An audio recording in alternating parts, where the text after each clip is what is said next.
We'll start with the panel for today. Um, for a start, about the Listeners Collective. Um, the Listeners Collective is a multidisciplinary team of mental health and social justice professionals. We provide individual psychotherapy as well as group and relationship counseling to people.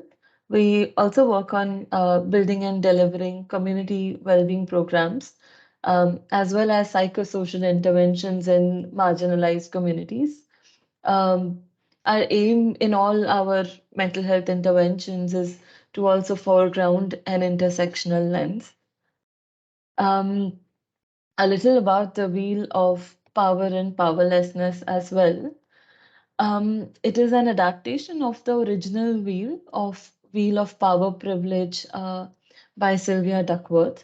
Um, we've been using the Wheel of Power and Privilege in our work, and we realized the need for it to be adapted to the Indian context.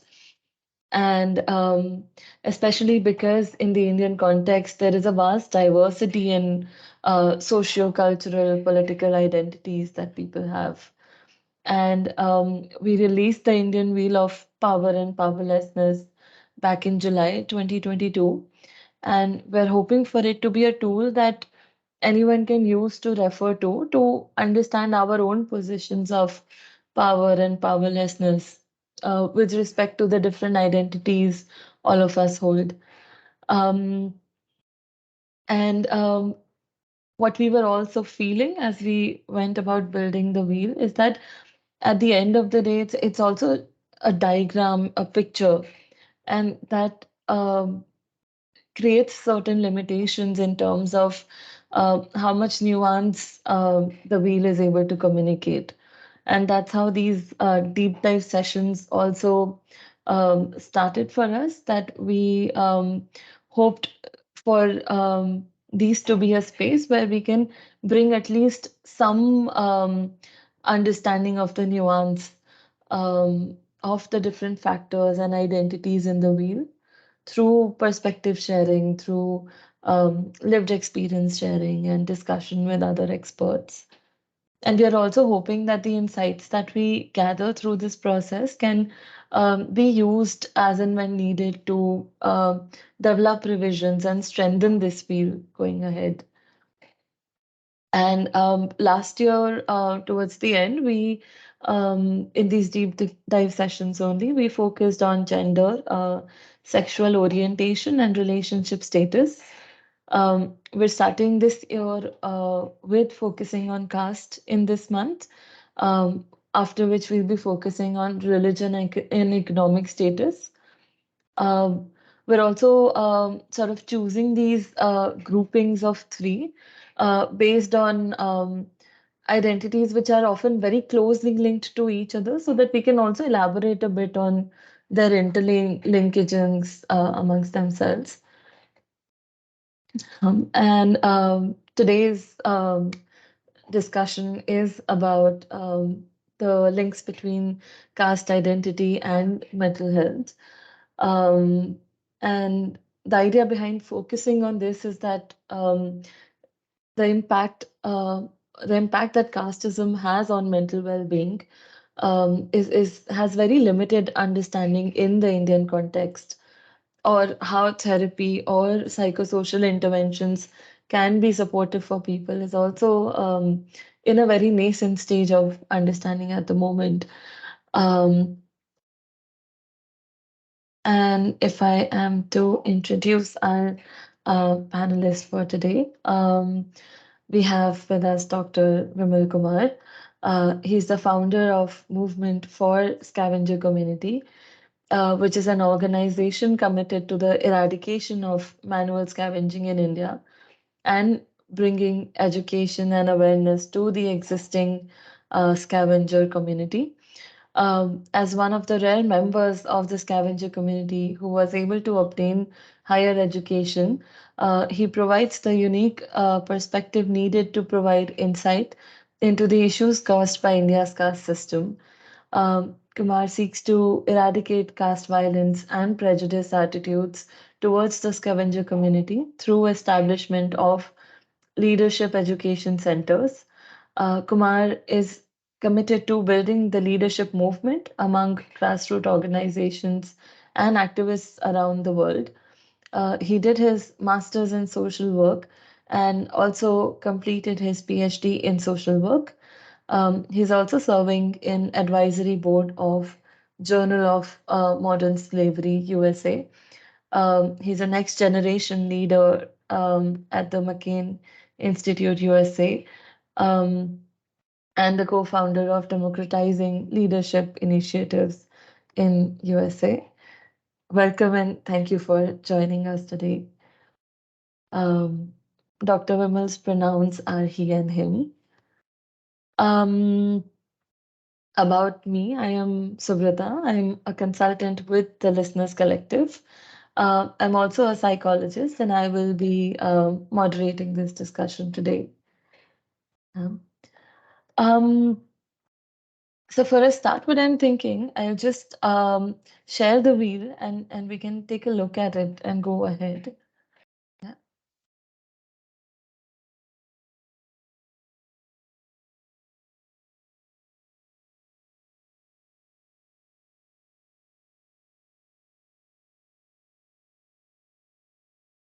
Yeah, is the wheel visible?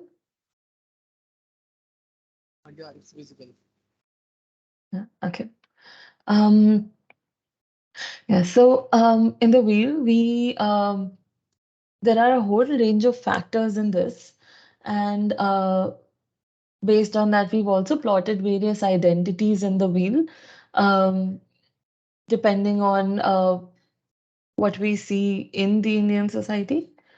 And in the wheel, if you'll see at the center are identities which are closer to power, um, as a result of which they have more access to resources. And towards the margins of the wheel, there are identities where people don't have as much access to resources, and as a result of which there are experiences of marginalization, of powerlessness at times. And I am also zooming in to the section of caste here. And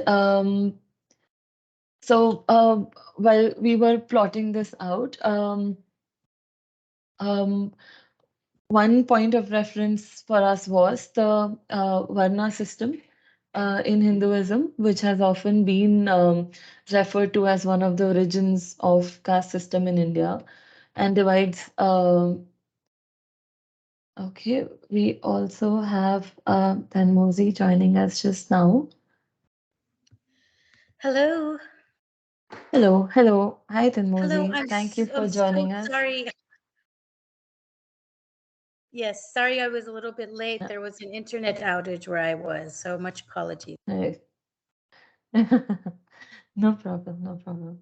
Yeah, so Thenmozhi, we've started the recording already. Is that okay? Yes, no problem. Okay, okay.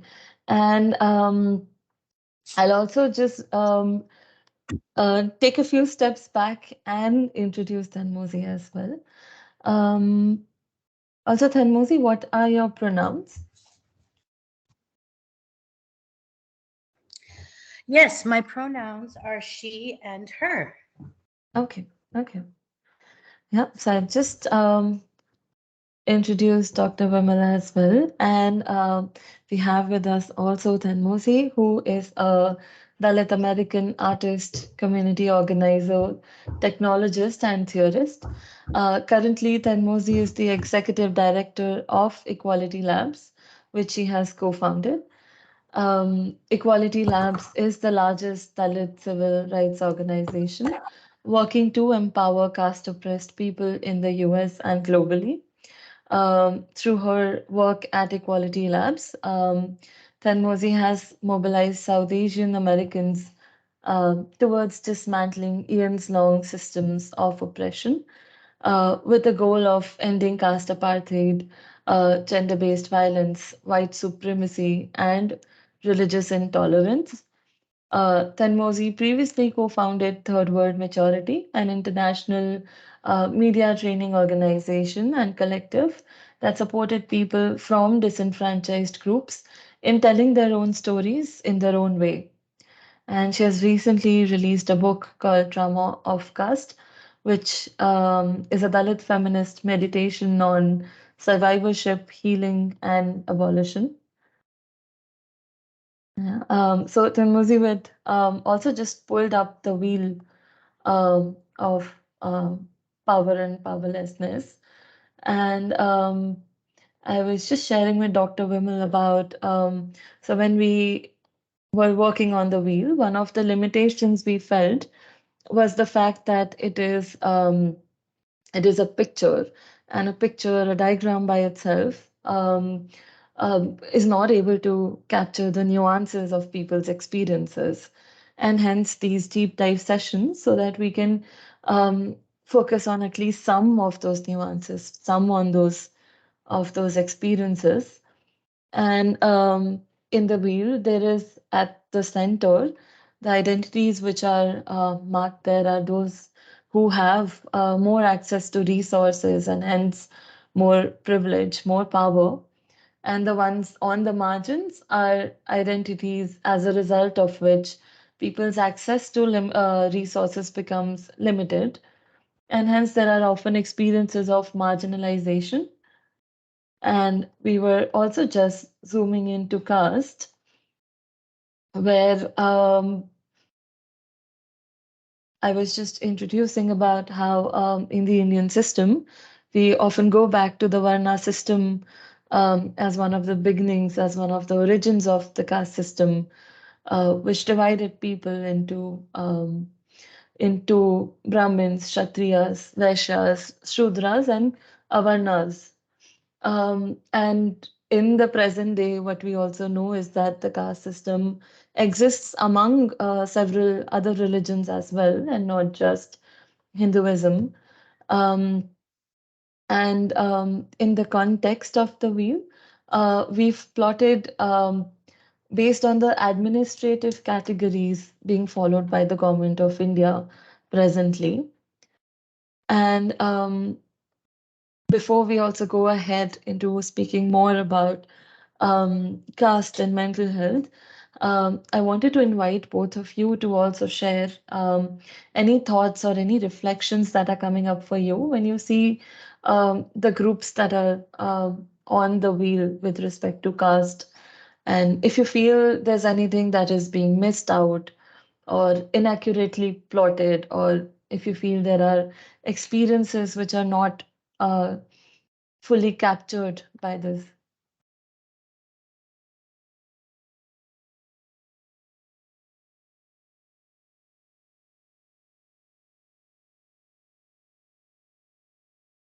Thank you so much, Savita, for sharing this. And hello, Thenmozhi. How are you? Jai Bhim. So yeah, so Maybe. if we see the cast here, I think entire wheel, we can't deny caste in every perspective. So we have to think about caste when we are thinking about the geographical area where we are the live stay, the caste system, economic, everything. We can't deny caste here, this entire wheel. So I think this entire wheel is with the presence of caste everywhere, and especially with the awareness, those are out of the caste system here. So, yeah, we can talk more about that, but and here when I so the first time this wheel, I I I thought about the village system, the settlement of a village. Uh, if you go to a village, you can see that wheel, you can feel that wheel in an Indian village. You can see the power in the center, and the Dalits and the tribals are outside of the village with less facilities, no electricity, the dirty streets, and they're staying outside of the village. As caste is outside of this wheel, you can see the powerlessness. So we can feel that powerlessness and power in any village of Indian country, anywhere. So this is my first thought came after watching this video.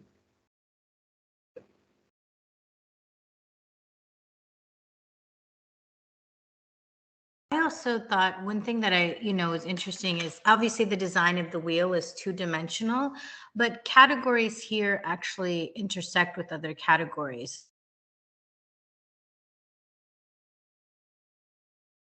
And one thing I might change is instead of putting upper caste, I might put dominant caste or oppressor caste, just because upper caste reinforces a false notion that these are castes that are better than other communities. But I was thinking, for example, how caste works with religion.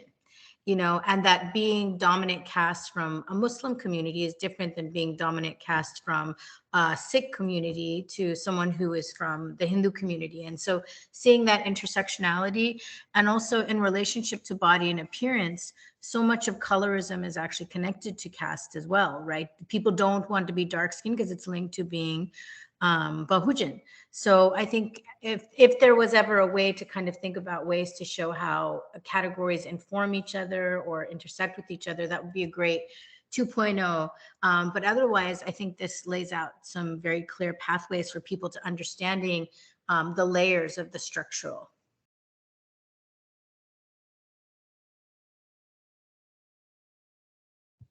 Yeah, and these are very helpful insights. Um, and we're also hoping that at the moment we can use these sessions to also speak more about these intersections with this, which the story picture at the moment is not able to capture. Um, and going ahead with our theme for today, which is caste and mental health. A first thing that I want to ask you both is that that how do experiences of casteism and lack of representation further impact people's sense of self? And I'll also slightly extend this question based on something Dr. Vimal had shared with me last week when we spoke, that um, he had mentioned about, the society and the mental health of the society as a whole. So, what is happening to the sense of self, then to the society as a whole, or to the sense of self of people from dominant castes in a society where, which is divided on the basis of caste? Um,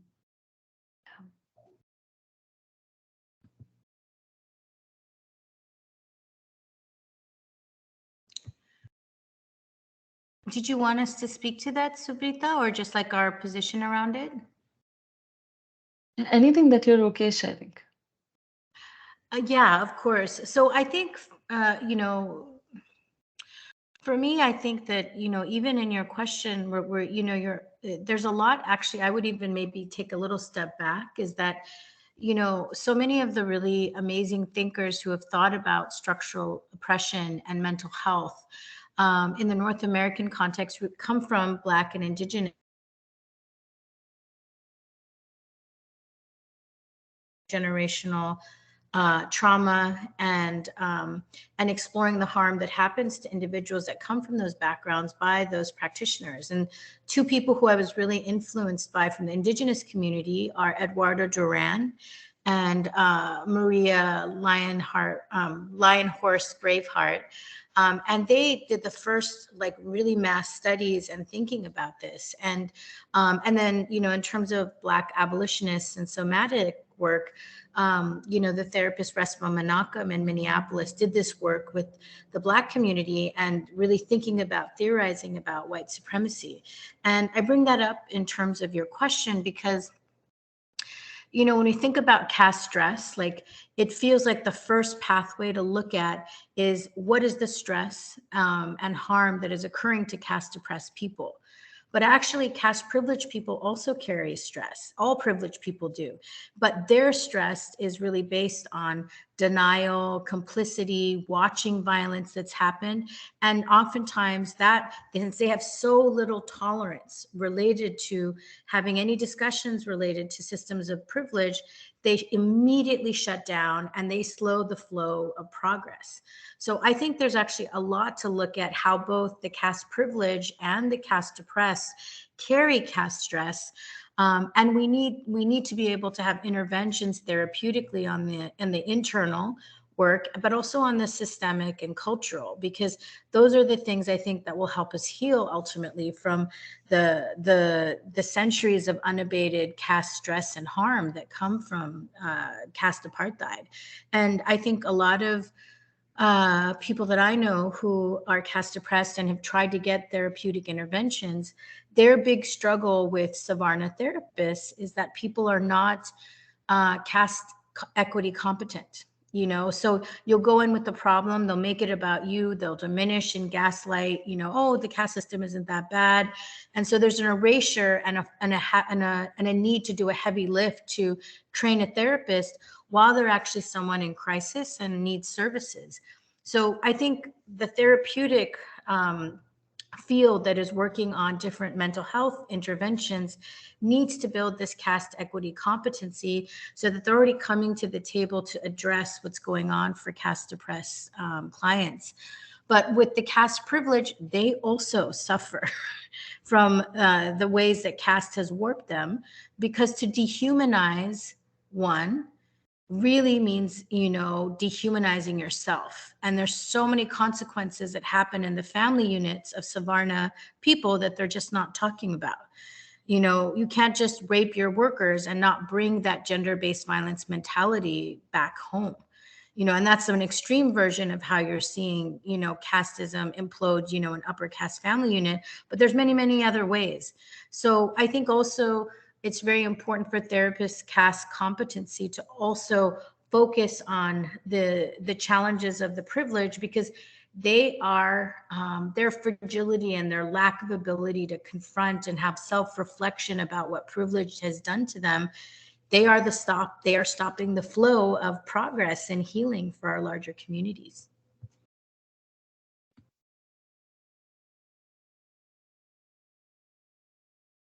Thank you so much for sharing. It's valuable thoughts. So when I thought about the caste and mental health, uh, I'm very inspired by Dr. B.R. Ambedkar, and he mentioned in his book, uh, and he mentioned clearly in that book, and he said many Dalits and activists coming in India, many scheduled caste, and they said we will change the situation of scheduled caste. We will change the situation of these people.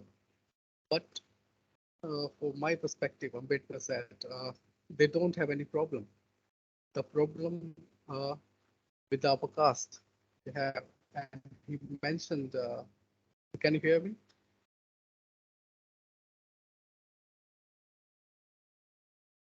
Oh, yes, we can hear you, Vimal. Okay, perfect. Yeah. So, and he mentioned, and he gave one example.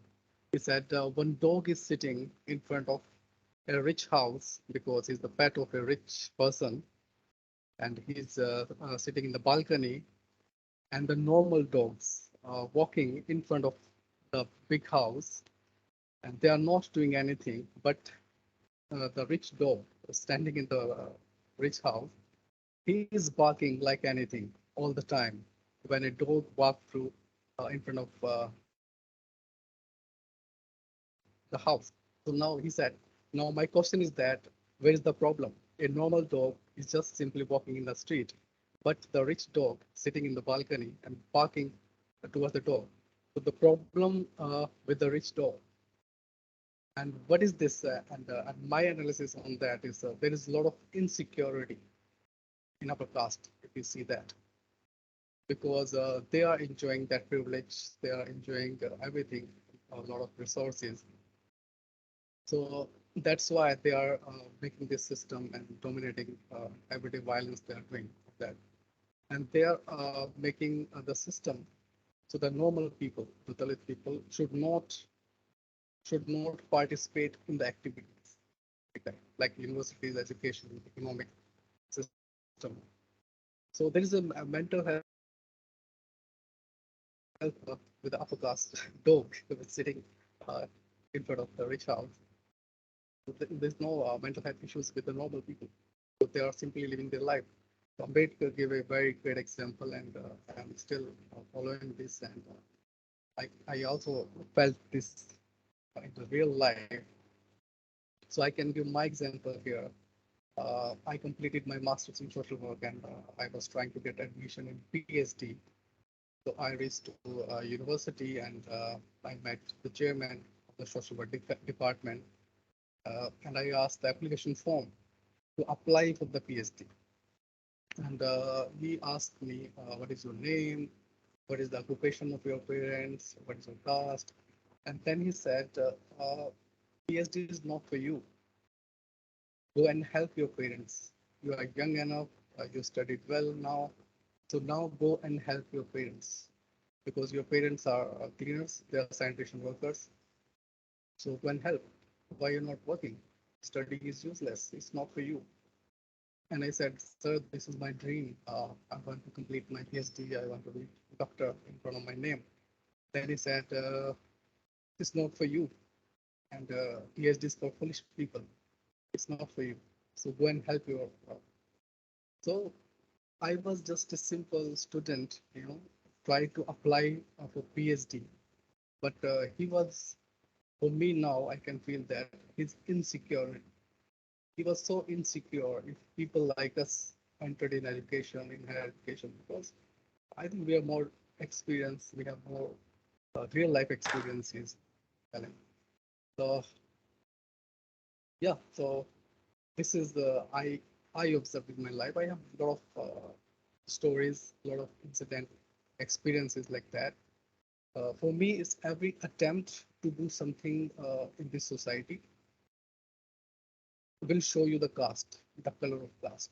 When you try to start a business, will show you. When you try to get admission, when you try to get a job, you have to face that. Yeah, thank you.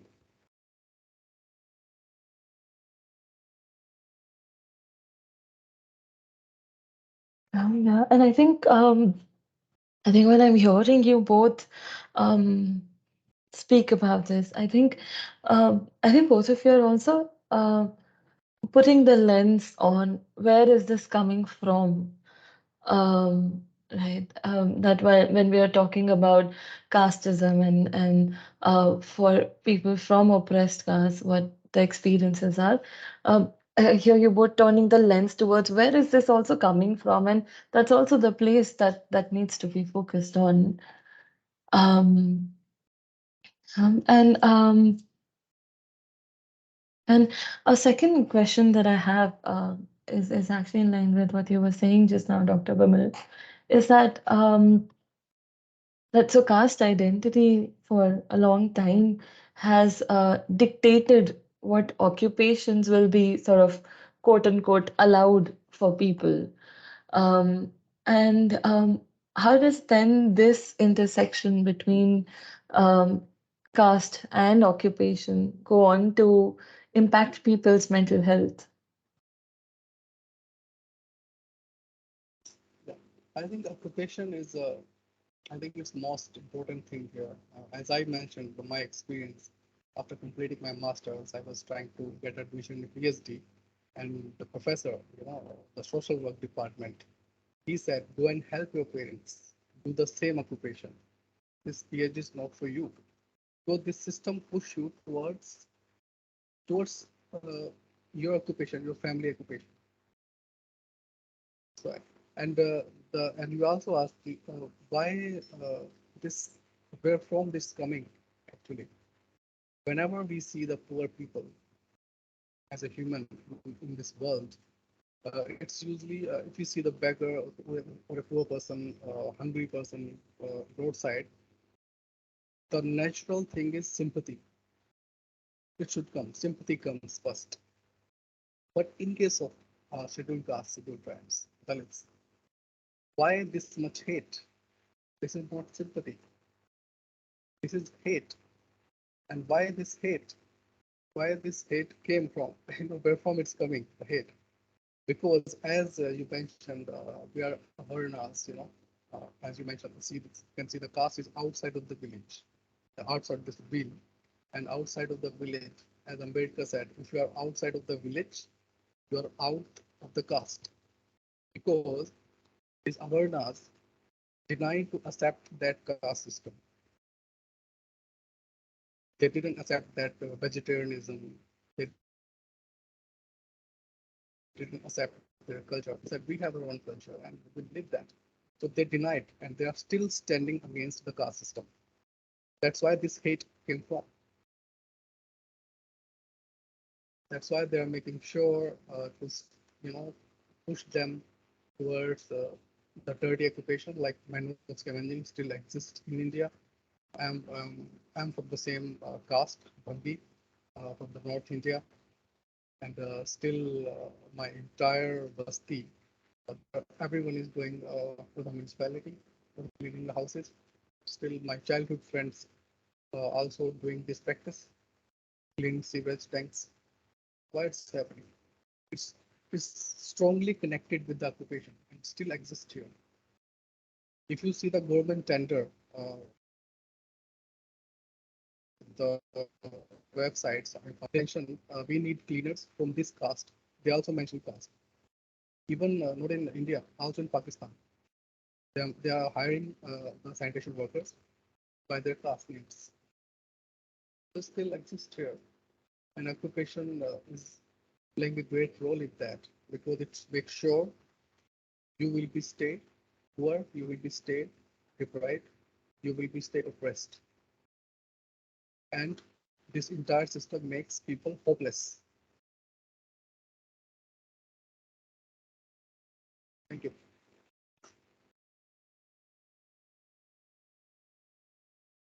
Yeah, and I would just pick up on what Professor Kumar said, is that it's the system not only makes everybody feel hopeless, but it really disembodies people from actually being present with the emotions that it creates. And if you are someone who is caste depressed, in any given day, you are subjected to a relentless amount of caste stress. You know, it could be that you are living in a segregated area, or you are facing, you know, atrocities for trying to go to school or trying to vote, or some level of systemic deprivation. Or maybe you're in a workforce and you face casteism from your employees there, you know, or you maybe you're seeing it in your romantic relationships, or, you know, any relationships you have, and or even facing direct atrocity. It's just from microaggressions to more serious structural violence. Anytime someone who's Dalit Bahujan shares their experience of it, they're immediately met with gaslighting, denial, and brutality. And so that continued punishment for expressing what is the natural response to such deprivation is tremendous. And I think this is what people have to really understand in terms of building their caste equity competency for this field, is that caste oppressed people are coming with centuries of denial and sublimated caste stress in a way that is so tremendous. And when people, if they have the courage to come into a therapeutic environment, they need a container that understands that this is an intergenerational wound. And there's much lineage that needs to be recovered, as well as the present crisis that that person might be in, whether it's pressure at school or work, at home. You know, that lens really needs to be there, you know. But I also think the piece around profession is that, you know, because of the degraded system of inequity, the thinking castes get to have time to be self-reflective. But those that are doing the labor, like in the fields, it's seen as so inaccessible to even pursue physical therapy. I mean, to pursue mental health, because that's the realm of the privilege. You know, basically, not even, you know, basic other medical needs are met, let alone mental health. And given the systemic depravity and the large amount of violence, it's just a perfect storm of people not being able to access care. So it's a crisis of access, it's a crisis of a lack of competency, and there needs to be very deep interventions to really address the pain our people are in.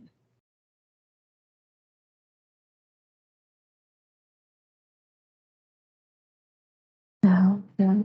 And on these experiences, would you say they also, how would you say they link with economic position then? Um, I mean, mental health is for the privileged, right? You have to be able to pay for a therapist. And if yeah. you can't pay for rice, how are you going to pay for a therapist? You're going to have a Mm, good mind, but your belly will be, not, it will be, belly will be empty. And I think this is the challenge. There is a whole need to be able to provide free or low cost mental health services that are caste equitable, in terms of their sliding pay scale and competent around these issues, because there is a mental health crisis and we need to support people and they're unable to afford it.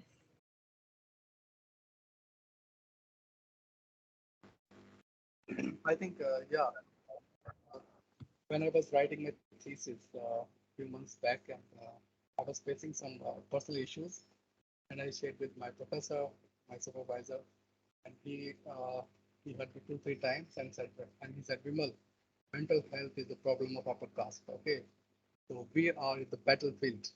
We don't have time. We don't go to therapist, and we don't have access for that. So it's better to focus on your work and release your anger and passion and fire in your writings. The only therapy would work for you. So that was my experience, and I realized, yeah, I think in my family we never visited. We don't even know what is the therapy, and they are therapists. We usually work hard and just release our anger or whatever in our work, and I did that. So I think still we are far from these therapists because we can't access, we don't have, because we are surviving the bread and butter right now. Yeah. And some of the issues, even in my health issues, is always there. And so it's a part of life because I can't spend money to visit the doctor. I'm just with that. I'm still with the and I stayed 1 year in US, and I met my friend, and she said, Vimal, migraine is curable. Why you're not going to visit doctor? And this is America, and you have health insurance, everything. So let's go to the doctor and take some medicine. Why you are doing? Why you are living like that? He said, I never thought about that. So and I start taking medicines there, and I got some relief. Uh, yeah,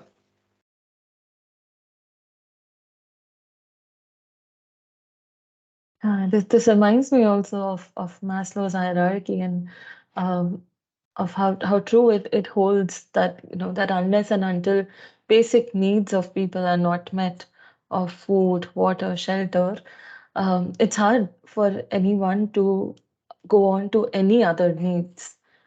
And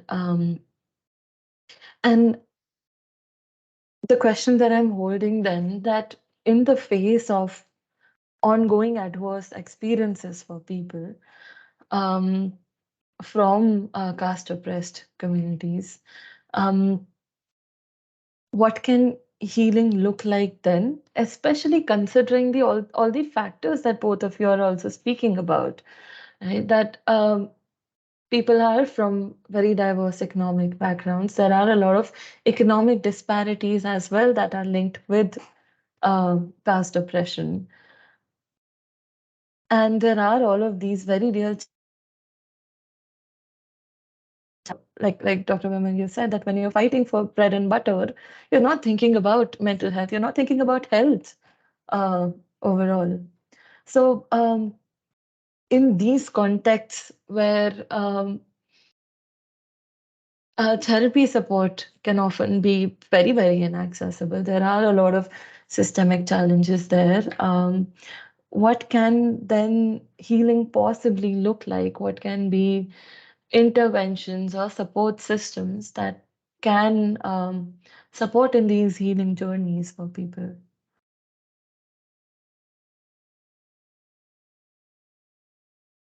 Well, I think one thing that is true is that while it's difficult to get formalized therapy at low cost for mass to deal with kind of the mental health crisis at this moment, we do have centuries of other coping skills that we've built through different practices in terms of mindfulness. Because the challenge I see is that we have people deeply in crisis.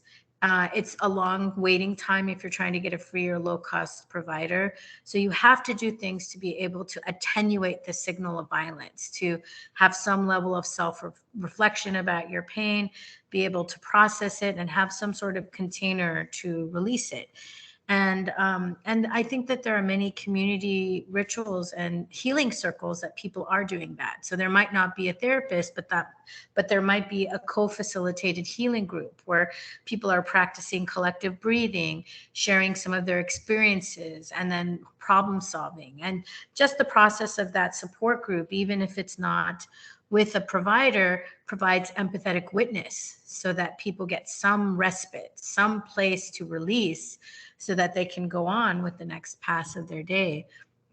But I also get a lot of strength from Ambedkar's Buddha and his Dhamma, because, it's a text and its process of Buddhism as introduced through his model. It's a very secular one that's aimed to focus on having people be rid of the irrational, but really be able to work on that practice of settling your body and mind and thinking through the lens of logic and rationalism. And having some sort of mindfulness practice like that can help you become self-aware of your nervous system, some intervention at the somatic level, that can be done in collective groups as well, with or without a more formal practitioner. And it's not perfect. What we actually do need is bigger investments in mental health so that we can see support for many people. But in the interim, I think these are things that I've seen people do, like a community holding mutual aid for itself related to emotional self-care and grief.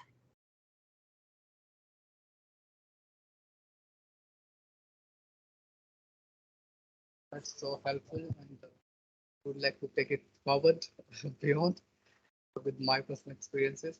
So, to be honest, before 2012, I never shared my stories. I never shared my experiences, caste experiences with the people. So after joining TISS Mumbai for my PhD, then I start teaching students there for the master student, and I start attending some conferences or workshops. And then I felt, I'm feeling so light after sharing my stories, the real stories. And then I realized I'm feeling so light, and this is helpful to me to think more and to feel more freedom after sharing all this thing. So then I realized I should give this experience to other people also. And I'm a storyteller, yes, but I should start listening people, their stories, their issues, how they are handling their problems, how they are living their life. So I start doing that, and I started to do some workshops, leadership workshops. That's why I'm leading a leadership movement. So in these workshops, I'm the person, I'm the organizer, leader of the workshop, but I speak less. I create a space to help people to speak. And most of the people, they are telling their story first time in their life. First time, they said, first time I'm sharing my story. First time I'm telling this thing, because no one asked us before. Usually people come from higher from abroad or from higher IIT, IIM to give us gyan. They are just coming to give us their knowledge, their perspective, their expertise. No one is asking our expertise, our knowledge, our experiences. So I'm doing this for this, and I train some leaders also. Those are also working in different states in India, and we usually conduct leadership workshop every 2 months, 3 months. People coming from different states for that.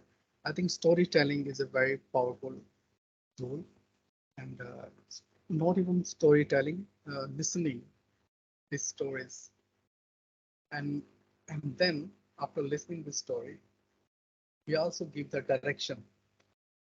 So I say myself, I'm a good storyteller, but I'm also a story changer. So we change the stories because these stories are going in a different direction. So we help to change the direction of the stories in a good way.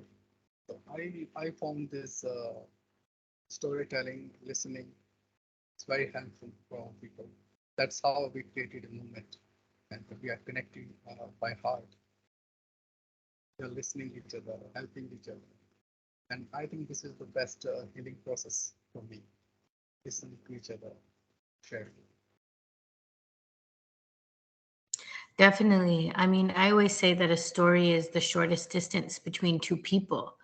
And that power of empathetic witness to really be seen in your pain, it is tremendous. Really thank you for that, Professor Kumar.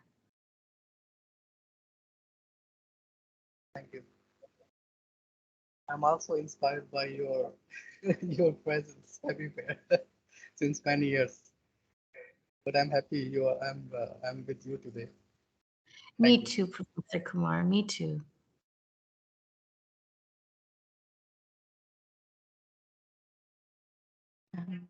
Yeah, I think I also hear you would, in that sense, sort of speak of the power of collectives, of human collectives, of people coming together um, for creating support spaces for each other. Um, and um, I'm wondering if you have any, so as we're speaking also about therapy space. So in the context of working with queer people, there's now more of an articulation of that, therapists need to stop being neutral, that just taking a friendly sort of approach, a queer friendly approach, is not enough because it is neutral. And instead, what therapists need to start doing is take an affirmative approach. Um, and that's a conversation that has started in when it comes to the question of multicultural therapy itself. And something I think, Thenmozhi, you were also speaking about earlier when you said that, when therapists are not acknowledging the presence of caste, is something that often ends up coming from a neutral position itself. Um, so what I'm wondering then is that if you all have any thoughts on um, what can it what would it look like for therapists to be more caste affirmative, and what is it that therapists can do to help? Well, I will say, I mean, the therapeutic context I've most worked and supported people in is mostly in North America. So I'll speak to that, and Professor Kumar could maybe speak even more specifically to the experience working in his context. But I would say one thing in the United States, people find therapists by Googling and therapist website or through their health insurance, right? And then usually there is a place on their website or their profile about their expertise. And also in the US, you have like a non-discrimination policy where it says that, we welcome communities of all backgrounds, including, and then they list all the protected classes and all of that, right?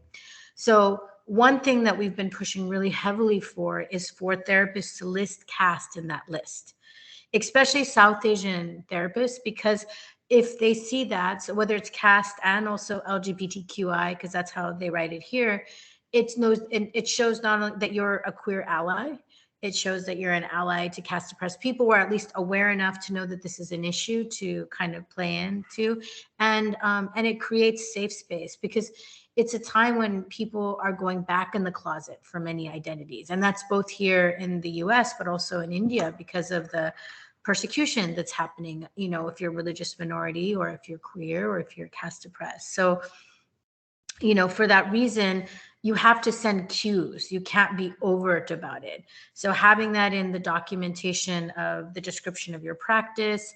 Also, if you're doing virtual visits and you have stuff on your background, having images of Dr. Ambedkar, you know, maybe like the rainbow flag or the Dalit queer trans flag that Grace Banu's group has, things that show cues where you don't even have to say anything, but someone from that community sees it, they're going to know that they will feel safe, you know? Because also if you ask aggressively, like the other thing that I've seen is that if someone, you know, questioning or asking them without being very obvious about their context, they immediately shut down and want to get out of there, you know?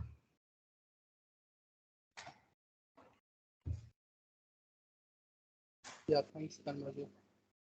So in Indian concept, if I see, I observe caste among tree.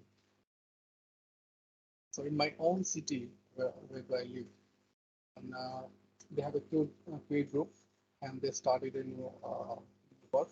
They started a musical group for the religious purpose.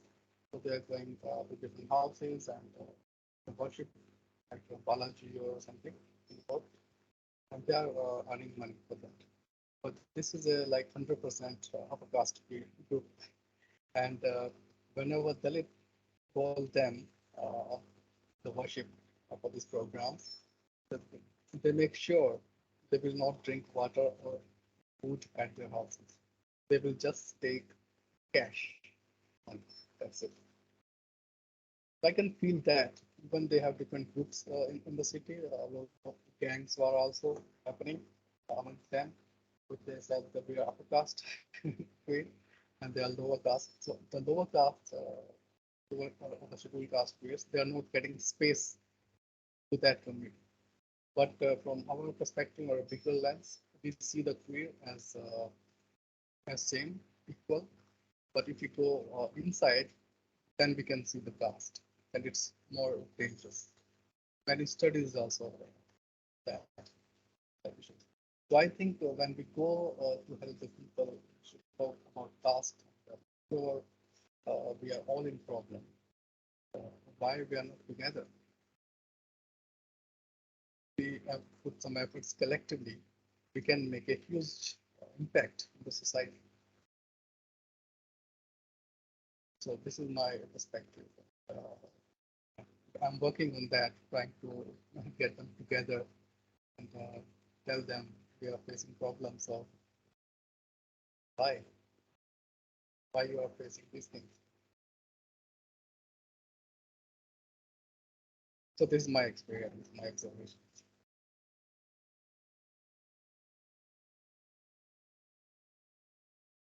And these are all very useful insights, I feel. I think um, I'm also sitting with all the things that you both have said. And um, I think in this conversation, we are also moving from at different points from, systemic. There are a lot of systemic difficulties that need to be addressed, a lot of systemic interventions that need to happen. And also, I think we're then moving to also that in individual capacities, what can people start doing? What are people already doing? Learning from that, what more can be done now? Um, in individuals, from individuals amongst collectives, so that this process of healing, process of um, change can continue happening even now. And I think that that's often a question that I've personally seen posed amongst therapist groups that, we're acknowledging the systemic reality. At the same time, we are therapists, we are here to help people. What can we also start doing now in the immediate? We can't change the systems, but can we find things that we can start doing to support people, to support their healing journeys? Um, and these are very useful things that I think you all have shared. I'm also staying with, the question um, of people from dominant oppressor castes, and um, what are the emotions that people are experiencing there, to sort of target hate at communities. It really stayed with me, Dr. Vimal, that example you gave, that that when you see poor people on the street, usually people experience sympathy, but when it comes to caste, there is hate. And where is all this hate coming from? And what both of you also said about insecurity, that um, people from oppressor castes are feeling insecure. Where is this coming from? Um, and um, and that for systemic change, we also need to focus on changes there, as well, alongside um, equity-based interventions um, for equalizing centuries of oppression, of marginalization. And we are also, I would say, on time for closing this panel today. And I'd like to thank both of you for taking out the time to join us, to share about your experiences, especially when these experiences are difficult to recount, right? Um, at the same time, also, stories, when shared, like you both said, are also powerful. Um, so I'm hoping we also were able to create a bit of that as well.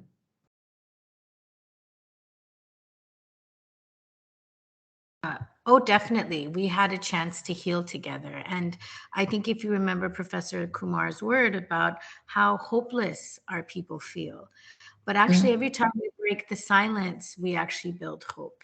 Every time we yeah. share a story, we build hope, Mm-hmm. and we are never bereft of each other and our ancestors who want to push us towards healing. Healing is our actual natural state. And so I just urge everyone that's listening that feels in despair, know that you're not alone, and know that there's someone here to help because someone helped them. And we are in that chain of love together. Um, Yeah, thank you so much. It's so inspiring. It's a really great start of the day. I'm already in the actually in Orissa, visiting communities and traveling today West Bengal, Kolkata. Mm, Conversation gave me a lot of energy. I want to yes. mention one. Uh, I was watching a documentary in US, and one old black lady was on the screen, and she mentioned one line, and she said, "If you know your history, you are never alone." So, That's right. so it's important to know our history, our pride, and a lot of dignity stays there in our history. So, so our history is our power. Thank you so much, Savita, for organizing and taking the caste issue forward and the mental health, which is so important to all of us, uh, for our all Indian society. The caste is the biggest mental health issue, actually, for our Indian society, where they are living in this world.